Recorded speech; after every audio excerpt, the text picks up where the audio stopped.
Cheguei com tudo hoje para falarmos de novo dos lindos verbos. Bom, o tão amado verbos, creio eu que todos curtem, super curtem esse assunto, por isso já estamos na parte 3. Uma boa notícia, porque verbos, assunto enorme. Então já estamos quase lá. Parte 3, vai faltar só a 4 para concluirmos, né, um resumão do assunto, concluirmos aí. Beleza. Bom, hoje eu vim com vocês agora para falar. Hoje eu vim para falar para vocês das formas nominais dos verbos. Como funciona isso? Vocês não lembram, não? Formas nominais é como se fosse o nome deles. E você consegue identificar através do final deste verbo. É uma ótima dica, porque na finalização do verbo, né, no finalzinho ali, você consegue constatar qual é a forma nominal dele. Como assim, professora? Só temos 3 formas nominais. Quais são eles? O infinitivo, tá? O particípio e o gerúndio. 3 formas nominais que nós utilizamos também no nosso cotidiano, na nossa comunicação, na nossa escrita. Nós usamos os 3, sem mistério algum, tá? E como funciona então? Infinitivo é como se fosse o nome daquele verbo. Como assim?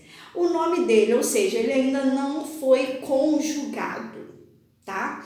Então eu estou falando do infinitivo, no caso impessoal. Por que impessoal? Ele não se refere a ninguém no momento, ou seja, ele não foi conjugado em nenhum tempo verbal, né? Em nenhum modo. Ele tá como se fosse um verbo cru. Ainda falta cozinhá-lo. De que maneira? Conjugando, né? Então, os verbos terminados em AR, ER e IR, né? Eles são considerados os verbos que ainda estão no infinitivo. Por exemplo, amar, falar, correr, vender, gritar, sorrir, tá? São verbos que ainda permanecem no infinitivo, ou seja, no infinitivo impessoal, porque ele não se refere a ninguém e ele ainda não foi conjugado, tá? Então, nós chamamos de infinitivo.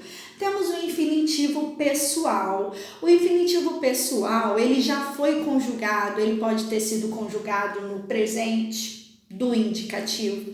Ele pode ter sido conjugado no pretérito perfeito do modo subjuntivo, por exemplo, tá? Imperfeito do subjuntivo, né? Ele pode ter conjugado aí. Então, nós chamamos, né, de infinitivo pessoal, porque aí ele pode estar em primeira, segunda ou terceira pessoa, do singular ou do plural.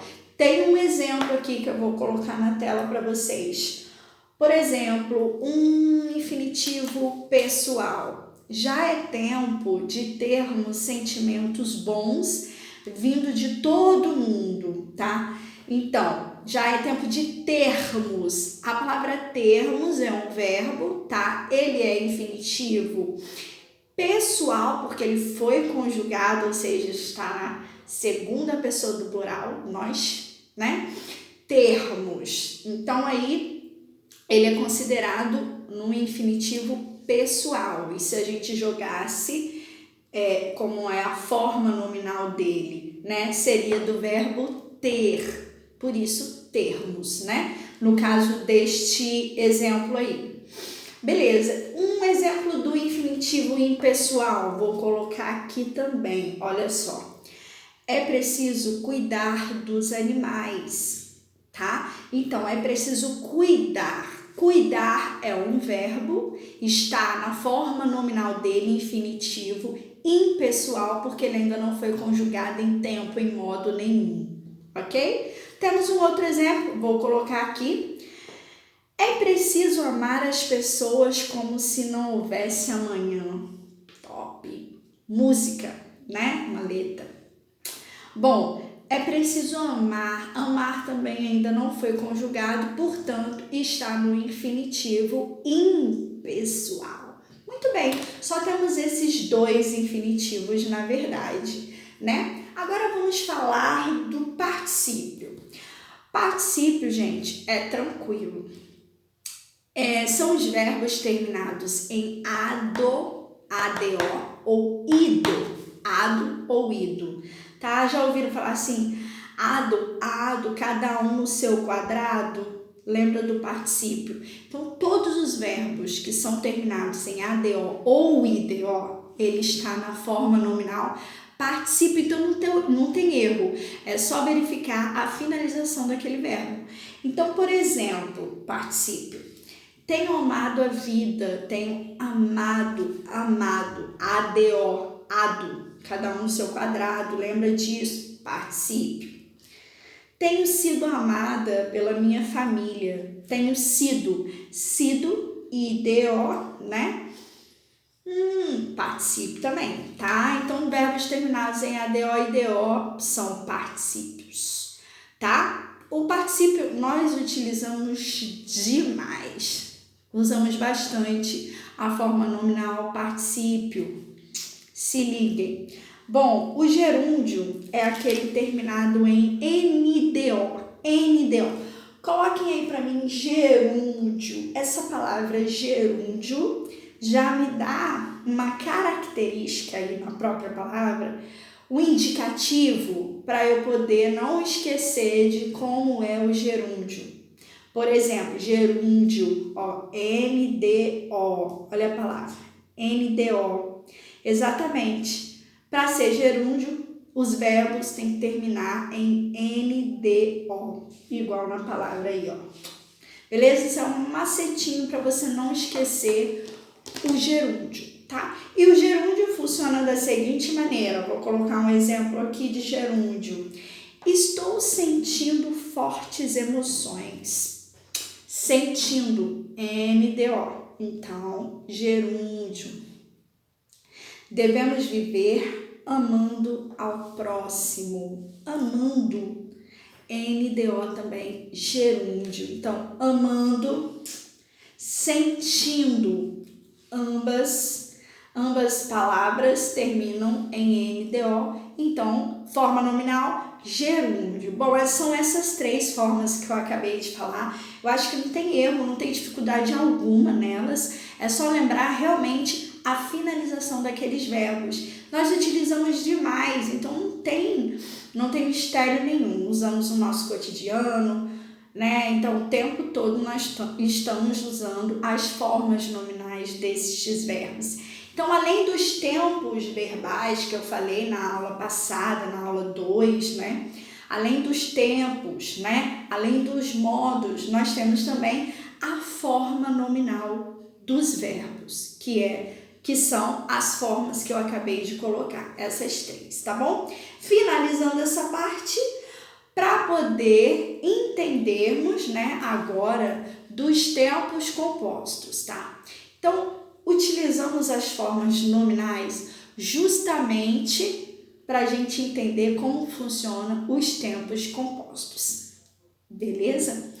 Bom, os tempos compostos, eles são formados justamente por dois verbos, tá? Um verbo, ele é chamado de auxiliar e o outro, ele é chamado de principal.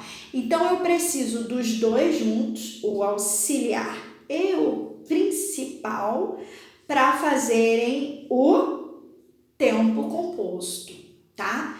Então, ele é formado do auxiliar. Quais são os verbos auxiliares que correspondem aos tempos compostos? São dois, o ter e o haver. Ter e haver, tá? Então, eu preciso do ter ou do haver para juntar com um verbo principal e assim eu formo o tempo composto. Bom, o auxiliar, eu já dei a ideia, ter ou haver. Beleza. Nós chamamos de auxiliares porque justamente ele ajuda, ele auxilia o verbo principal na conjugação para dar o sentido da oração, o sentido daquela mensagem a ser passada ao receptor, para que ele entenda o que está acontecendo, certo? E o verbo principal ele é formado do quê? Das formas nominais. Então, o verbo principal ele vai estar terminando em AR, ER ou IR, por isso ele pode estar no infinitivo, tá?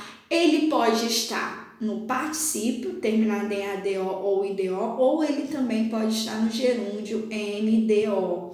Então, esses são os que correspondem aos verbos principais, tá? Então, tempo composto, como diz o nome, composto de 2 verbos. Auxiliar mais o verbo principal. Então, os dois juntos fazem toda a diferença para poder entender direitinho a mensagem.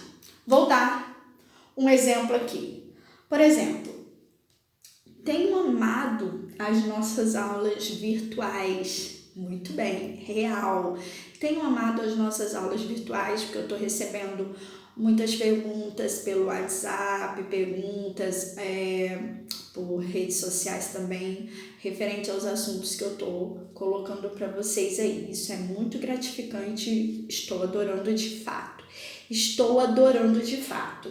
Tenho amado as nossas aulas virtuais. Então, tenho amado o tenho, né, que é verbo ter. O tenho é o chamado verbo auxiliar, porque o verbo auxiliar só pode ser com ter ou haver. E amado, terminado em ADO, ele está no particípio, ele corresponde ao verbo principal. Então, o verbo auxiliar mais verbo principal é igual a um tempo composto, tá? Então, a gente formou um tempo composto aqui agora, através desse exemplo. Então, tem mistério aí? Não tem mistério, não tem mistério nenhum, tempo composto. Pum. Ah, mas professora, existe também a locução. Locução verbal também é construído por mais de um verbo. E aí? Locução verbal, mesma coisa de tempo composto? Não, é a mesma coisa. Eles se parecem muito bem. Porém, o tempo composto, ele é mais específico. Por isso, ele tem a utilização do verbo auxiliar, que só pode ser o ter ou o haver, e mais a forma nominal, tá? Qual forma nominal? O particípio. Então, o tempo composto ele é formado, né, pelo verbo auxiliar mais o verbo principal, que vai estar no particípio, certo? Muito bem. A locução verbal, ela é formada até por mais de 2 verbos, tá? E não precisa ser específico dessa forma. Basta ter mais de um verbo naquele um ajudando o outro para construir a oração, aquela mensagem a ser passada e pronto, é considerado uma locução verbal. Não precisa ter auxiliar mais verbo principal. Não é específico dessa forma. Por exemplo, eu tenho um exemplo aqui de uma locução verbal, para vocês terem uma ideia. Devia ter amado mais. Devia ter amado mais. Então, devia ter amado.